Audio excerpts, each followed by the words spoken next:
Well, I'm doing another podcast tonight. Uh, Matt O'Clock wanted me to do my face this time instead of the other way around, so we'll try that, and then you guys can tell me which one's better. If you prefer the other way, I guess that's um fine too. I'm fine either way. I really don't care. Let's look at the past post on the past on the subreddit for the past Libertarian Uncensored subreddit for the past 24 hours, and we'll see where we go from there. Yeah. See. Start off this one. This is how justice works in the West. Whistleblowers like Julian Assange go to prison, while war criminals like Clinton, Bush, and Obama walk free by Hassan Mafi on Twitter. And I posted that. That's 5 comments. And one of them, of course, is saying, "Oh, Assange is a Russian asset." This is a thing that a lot of people used to always say, "Oh, we love Assange, we love Snowden." Now they're just trying to say, "Oh, they're Russian assets." Everyone's a Russian asset these days. It's just if something's bad, if someone's on the left, they'll say Russia. If someone's on the right, they'll probably say China. The thing is, I don't care for Russia or China. I'm pretty open. I don't care for Russia or China. But the thing is that you can't really say the U.S. isn't perfect either. And I'd say in some ways the U.S. is worse because Russia and China don't really hide the fact that they're authoritarian regimes. Like the U.S. kind of does, and that's why I would say in some ways the U.S. is kind of worse. And in a lot of ways, in the USA, have more free speech, but in some ways, USA does hide that it's an authoritarian regime, and I think that is worse in some ways. And a lot of people will gaslight you about that, like how, oh, it's not really that bad. Yes, it is really that bad. The CIA really runs the country, and that's just kind of how it is. You can't really question that. That's just become increasingly open as time moves on. I would say. Mm.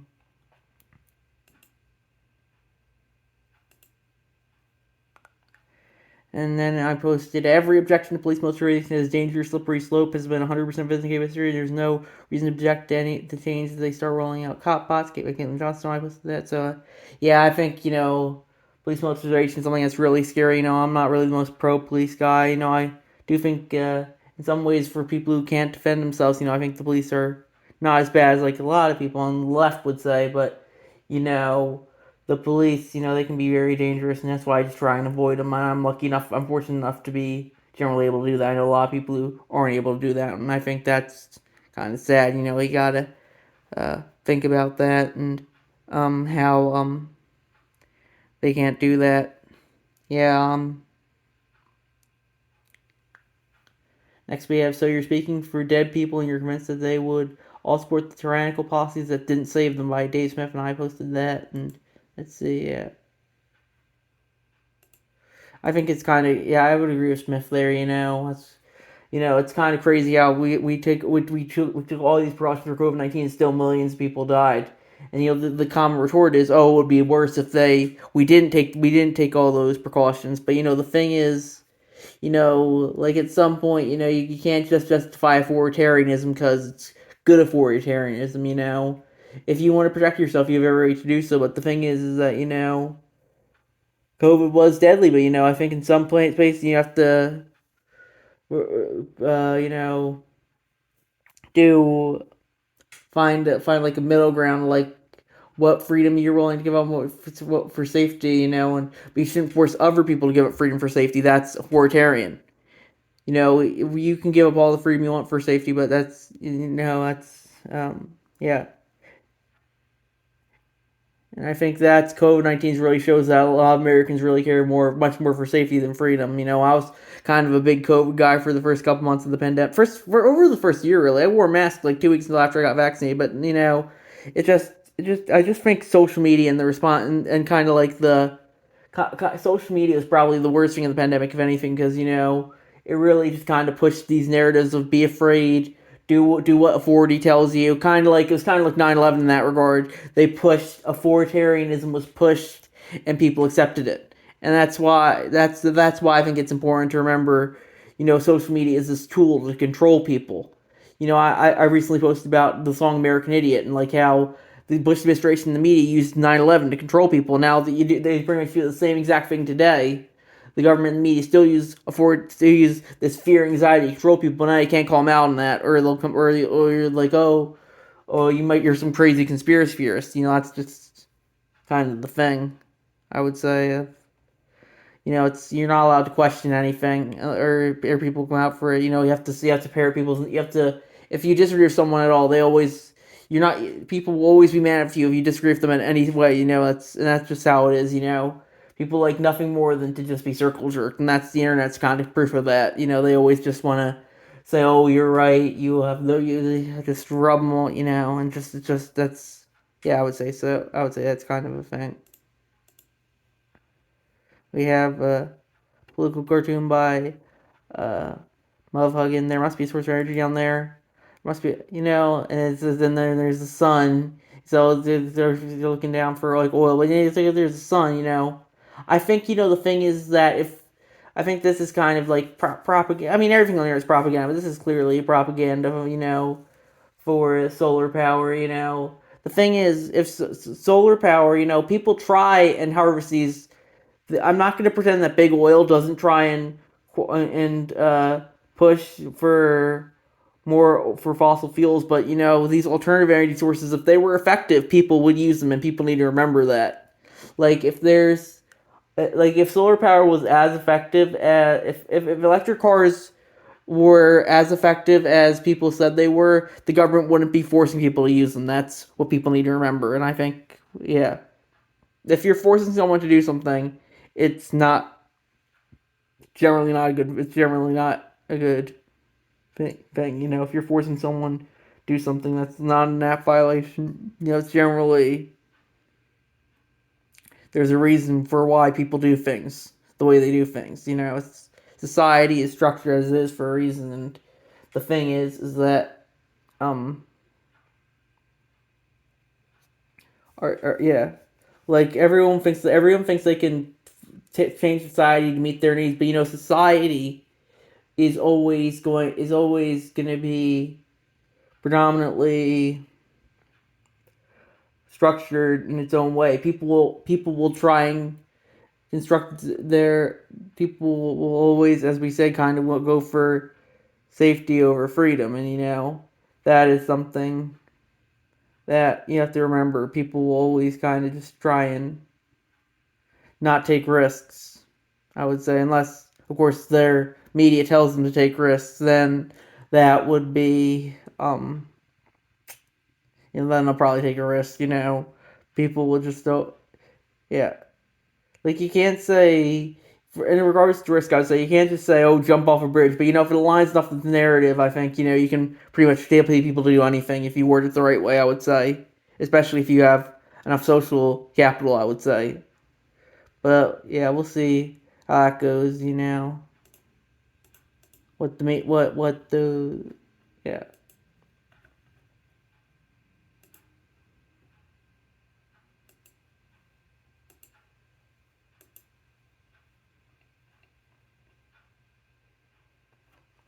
Okay, so the next one is from Vertice, and that's Ocasio Cortez. Other politicians paid Chinese foreign agent thousands by conservative brief. Yeah, I hear the Chinese government, they're really trying to get involved in American politics. I heard a story out of Canada that the Chinese government kind of funded a lot of I think it was the Liberal Party up there, maybe the NDP, and that's kind of a big thing. Everyone's like always Russian collusion, Russian collusion, Russian collusion, but the Chinese they're doing a lot of colluding too, and it's important to remember that. You know, everyone's always going on Trump about the Russian golden shower, but they always say what they always you can never what about Eric Swalwell and sticking his penis in the Chinese spy. Maybe he should have thought better before he did that. It's just China.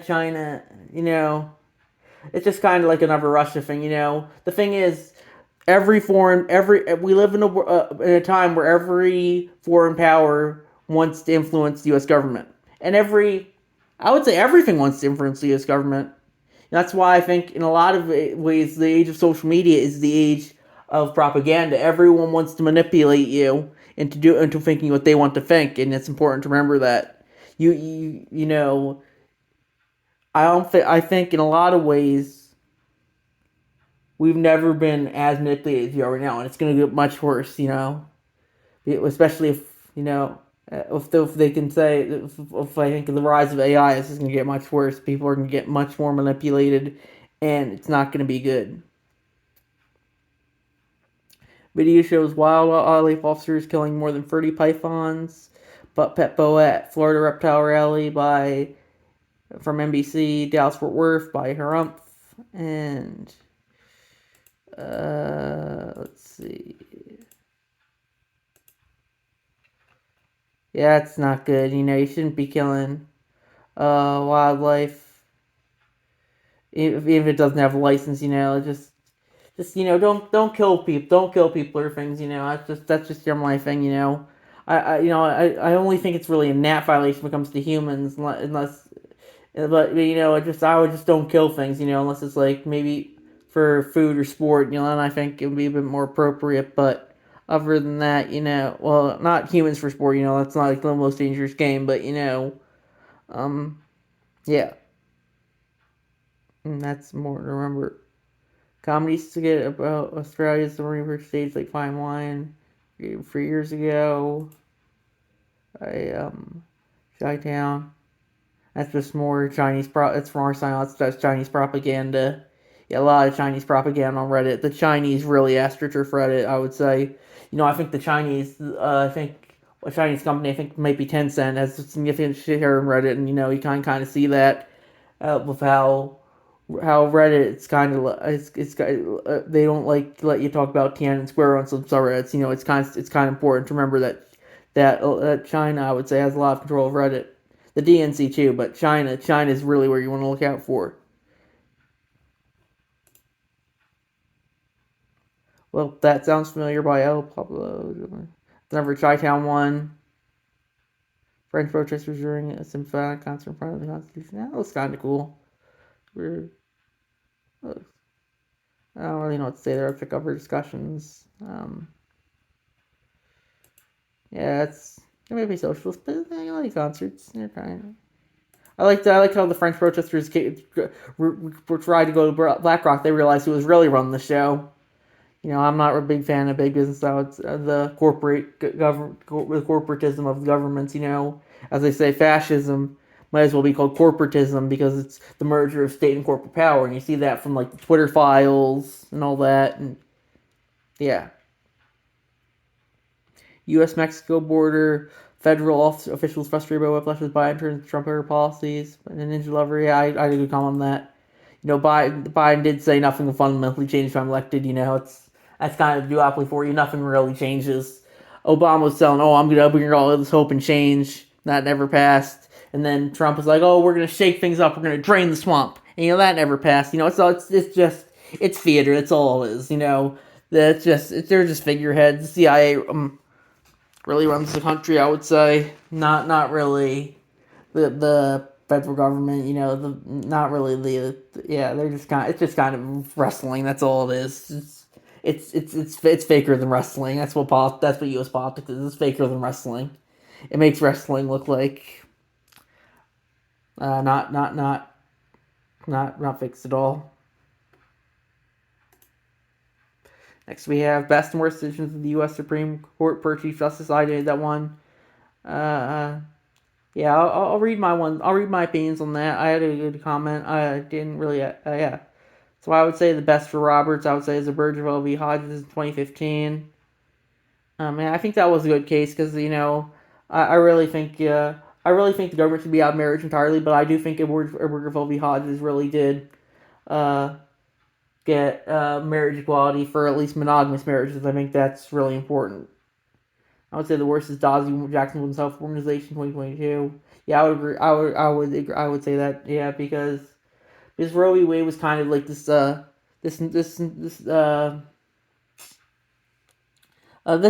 v. Wade was kind of like a norm everyone begrudgingly accepting if they didn't like it, because the states that really didn't like abortion, they could get away with having like one abortion clinic in their state open 3 days a year. So that's why I really didn't like Dobbs. But I do like how it kind of put more states' rights in there. So that's something I fought, and I put Jay's best as Chisholm v. Georgia in 1793, because that helps establish the 11th Amendment. I don't really care too much about the course, for marshals, because Marshall really starts with the judicial review and all that, and that's really the modern Supreme Court. So I put Jay's best, and then I put his worst as George B. Browford, and then Rutledge I put his best as Talbot v. Jensen, and his worst as U.S. v. Peters. Ellsworth I put his best as Hollingsworth v. Virginia, his worst as Hilton v. U.S. Marshall I put best as Marvin Marison, which really established the modern Supreme Court, the judicial review we see today. What is worse is Cherokee Nation v. Georgia in 1841 to the name or not southern states, but instead depends the U.S. government. I think it's more where Cheney put it. Cheney's worst was Dred Scott v. Sanford. His best was U.S. v. Armistead. Sam P. Chase, his best was Crandall v. Nevada. I would put in his worst X v. White. Probably most people put his best as X v. White, but I think I've always been, if a state wants to see it and the people democratically vote for it, I think you should be able to, I think no country is going to be eternal. I think it's more to remember that I think we're seeing that in regards to the U.S. right now. Rome wasn't eternal, and the founders of the U.S. kind of said we're basing our country off the Roman Empire. And, looks like the U.S. won't make it to the Roman Empire's for 400 plus years, but that's times change for you. That's when the only constant in life is change. For Morrison weight score, I put the worst is Cole v. U.S. That's in the domain case. I don't really care for domain. Best was Yickel v. Hopkins. Fuller, I put Plessy v. Ferguson as worst. Best was Algai versus Louisiana. Oh, for White, I put worst was Shank v. U.S. Best was Missouri v. Holland. Taft, I put worst was Buck v. Bell. I really don't like that one. This is the one for disability. Best was Pierce versus Society Sisters. Nixon v. Condon was the best of Hughes. Worst was Myers versus Gobitz. Best of Stone was for Gerard v. United States. Worst was Corey Motzi versus U.S., which wasn't then overturned which justified the Japanese internment camps and wasn't overturned until like 5 years ago, which I think is crazy. Yeah, Buck v. Bell is actually still on the books, which is kind of crazy. But yeah, U.S. v. Carmack was my worst for Vinson. My best was Shelley v. Kramer. My best for Brown my best for Warren was Brown v. Board. Worst was Berman v. Parker. Best for Berger was Roe v. Wade. My worst was FCC versus Pacific Foundation. That was the censorship case. I'm really free speech absolute, I would say. Worst for Rehnquist was Bush v. Gore. I don't really like how Bush's presidency turned out to probably play a factor in that one. And the best was Roper Simmons. I'm very anti-capital punishment. That was a good one because it said, you can't give the death penalty to someone whose crimes were under the age of 18, which I think was good. So yeah, that was it for that one. And next was Tim Scott launching 2024 Exploratory Committee from the Hill. And I think that's good. It'll be interesting. I think I would like to see Tim Scott take it if any Republican would take it, because it'd be just fun to watch the Id Poloff meltdown over Black Republican in the White House. And now that would just be fun. And every single time I'm up hugging and but it's another what does woke mean? I would say woke is this progressivism as religion, or identity politics as religion. You kind of, instead of the cross, you have like the pride flag or the BLM symbols. It's kind of like you don't just support minorities, you kind of worship them. It's kind of like this worship of intersectionality. That's how I would describe woke. It's kind of like and everyone has to agree to, or else they're a fascist, or a racist or a bigot. If you disagree with woke, they throw every kind of bad word in the book at you, and just kind of accept it. It's a religion. It's not to be questioned. That's why, that's hopefully that will. Yeah. Trump trying to use brilliant man, top of line, smart, praise Kim Jong Un and Putin. Yeah, Trump always kind of sucks up to 40 figures. They all kind of suck up to 40 figures. Yeah, but I don't really care for Trump or Xi or Kim or Putin, or really, I wouldn't really care for anyone in power. Not really. Maybe like Thomas Jefferson, not because he was a slave owner, just because he was seemed generally libertarian to me, and wanted the government to be overthrown every couple of years.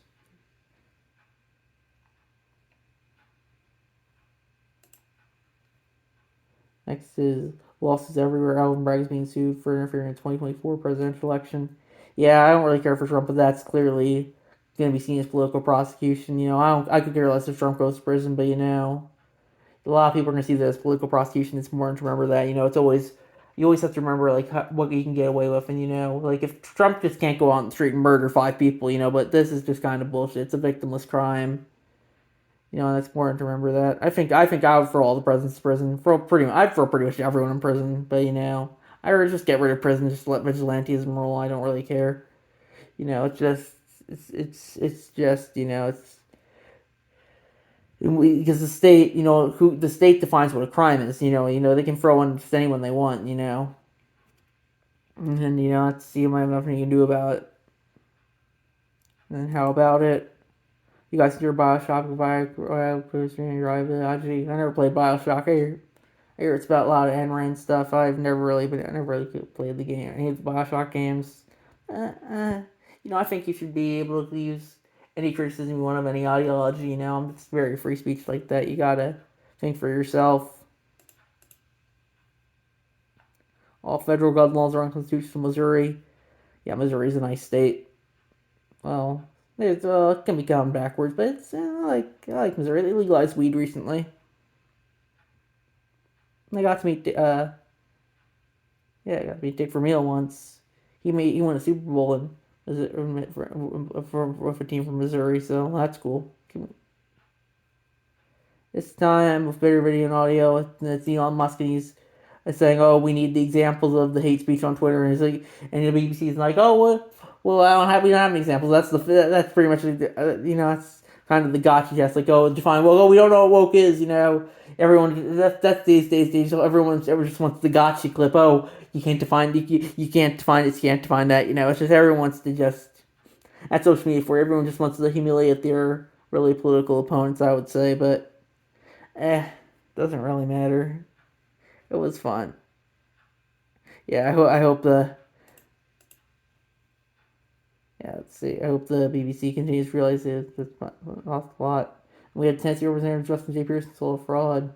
Yeah, I thought that was interesting. It's kind of like how what social media does to you. You just kind of go crazy. I think in a lot of sense that's probably happened to me, but I was never really not crazy. I was always kind of off the rails, so that's just life. If Daniel Ellsberg leaked the Pentagon Papers today, the only outlets that covered its substance would be Fox and the media. So called enough. Yeah, that's correct from a thinking world. Proud to be an American. It's another cartoon from Mub Huggin. These glasses on the American Revolution. That's this anarchist guy. He's the only patriotic when we talk about the Civil War. You know, I don't really care for the Civil War. It's just you can see a lot of like the Civil War's got into the COVID-19 of its time. Lincoln was the good authoritarian. He locks up people for protesting the draft. He locks up people want who want peace for the South. And that's just not good. I don't really care for slavery, but Lincoln definitely abused his power during Civil War. That's what I would say. I got a tweet from Karen Harless from me. You can talk to who you want, but I'm not going to be thought. Yeah, I would say, yeah, they're really pushing, I would say, transgender and autistic people because, as an autistic person, I would say, like, when you don't understand all the social cues and like, why you're not like the other people, you say, could it be my, I think one of the conclusions you might come to is, oh, could it be my gender? I think that's why you see a lot of autistic transgender people, they're saying, oh, oh, is it my gender, or it's just when it's I always was historically suffer from depression. Maybe if someone's I was telling someone's like saying maybe it's your gender, oh, I've done it, but it's just kind of a push, how transgenderism is like, it's just everyone wants. It seems like it's just a trend, It's in 5 years, 5-10 years, it's gonna be something else. It'll probably be like I don't know, become like a robot in 5-10 years, because it's just gonna merge into transhumanism. Like, oh, maybe we'll upload our brains to the server. I don't know. It's just gonna be something else in 5, 10 years. 5, 10 years ago it was being gay. Like 10 years ago it was being gay. This is just a trend. OBG George understands American politics from Vertice. I thought that was an interesting one. Yeah. Um, yeah, I would say it's. I would disagree with that one a little. The Republicans don't really care for guns, and the Democrats really don't care for weed. They want both of those extremely regulated. That's libertarians for you. We don't want regulations. There's too many laws. If you want to regulate something by yourself, you should be able to, but you shouldn't force other people to regulate something if you don't want them to. But yeah, it's not like you're just gonna be served like food poisoned at every place because the places don't want to be food poisoned you. They want to serve you because they don't want to have bad word of mouth ruin them like when they can give you food by giving you food poisoning. So yeah, abortion, meditation, ruling preachers, free speech online. I really support free speech online. So that's something I really support. So I would consider myself more pro-choice, but free speech online is something you always need to support. So that's very important to me. So I trust that. I trust that. Yeah.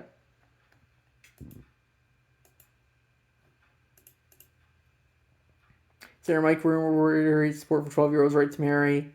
The thing is, the people these days children's rights, they always say children have the right to do what we want them to do, but if they don't want to, like the rights always like, oh, children should be able to have guns and marry, and then the left's like, oh no, but children should be able to, you know, see naked people in a non-sexual way, or um, transgender genders. It's just, I think in a lot of ways you got children, just leave them alone. Just everyone wants to push it onto them. Just leave them alone. I would say, in a lot of sense, my education was about kind of pushing you to be like more activisty, more. That's just kind of what the society wants. They to be to just back their ideology. You're kind of seeing that with children right now. Everyone wants to push their ideology on children. That's why schools are so important to people these days. They want to push their ideology on the children. It's just an ideological factory, nothing more. So yeah, that's what I think on that issue. Dominion judge sanctions Fox for withholding evidence. Plans to appoint special master and lays below network. Yeah, Fox is propaganda. They're all propaganda. All the media is propaganda to an extent. I've made a post a while ago about objective reporting to be propaganda. It's all propaganda. There's no such thing as being objective. Everyone wants to manipulate you. Like I kind of do to some extent, but I'm at least kind of open about it. It's all manipulation. That's all social media is. Might as well be called manipulation media, I would say. The killing sparrows led to great famines in China. That looks interesting. From historydefined.net. Um, yeah, you always have to be concerned about your ecosystem, and how killing off one animal could result in change in the food chain. That's why we can't really kill off mosquitoes. They're buggers. They might give you malaria, but what if you kill them all off? What happens? Could it be? That's not. I don't think it's really humans role play God. Like that. But we'll see. Yeah. Lawsuits to find out Trump sues former attorney Michael Cohen for $500 million on Fox News by Vertice. Yeah, we live in the lawsuit society. Everyone wants the courts to rule in their favor. You just can't. It's not like the old days when you could just where everyone was controlled by force. It still is, but now we have to. There's a word I'm looking for. Extrapolate, because we can't just use force anymore, so we have to use the courts. The courts are our modern version of force. I would say, and that's why I really don't care for them too much. They're always rule for the more money you have, the more you probably win, or yeah. So I don't really care about the courts. They're just bullies. Pentagon leak reveals 14 U.S. troops in Ukraine. Yeah, we're not at war with Ukraine yet, but we're getting there. It's like we're like where Eisenhower was in Vietnam. I would say soon we'll get to like JFK and LBJ, and gradual escalation. In the U.S., they don't want peace there. They just want a grift. The they just want another NATO puppet state. I would say. Not that a Russian puppet state is any better. Like Belarus is not good either, but it's just everyone wants the puppet state. It's all just a game of international influence and what master controls what territories. And finally, we have PBS stops tweeting after Muscat's government-funded label. Yeah, it's PBS and NPR. Pretty much every media company needs Twitter a lot more than they need them because that's where you push the narratives. You can't just upload stuff to your own site and well, you could hope people share on Twitter, but you have to push it to be sure. When you're PBS, you're part of your official looking brand, other than like a reporter. So that's why it's important for them to be more important for them to be on Twitter than not. But if they leave, I don't think too many people are gonna miss them. They're just the government propaganda, and it's important to remember that. So let me hit news, see if we got anything new. No, and that's be it for tonight. Thanks for listening, and have a wonderful day. Yeah.